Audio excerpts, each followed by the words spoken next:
Good morning મિત્રો, આપણે અત્યારે ઓલરેડી કામરેજ ટોલ નાકે પહોંચી ગયા છીએ અને સુરત જઈએ છીએ.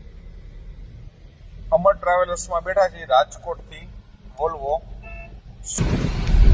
એસી પ્રોપર વર્ક કરે છે, લાઇટ, કમ્ફર્ટેબલ સીટની જે બે વ્યક્તિનો જે સમાવેશ છે એક ડબલ સોફામાં એ પણ કમ્ફર્ટેબલ, પ્રાઇવસી પણ છે, પડદા પણ બે બાજુ છે, બસનો લુક પણ સારો છે.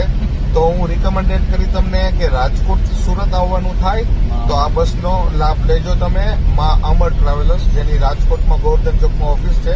અને આ કોઈ પેડ પ્રમોશન છે નહીં, પણ બસની સર્વિસથી સેટિસ્ફેક્શન મળેલું છે એટલા માટે હું તમને કહું છું. અને આ બસની લોબી છે, જોઈ લો કેટલું રોશનીથી ઝગમગે છે. ઈ અમર ટ્રાવેલર્સ.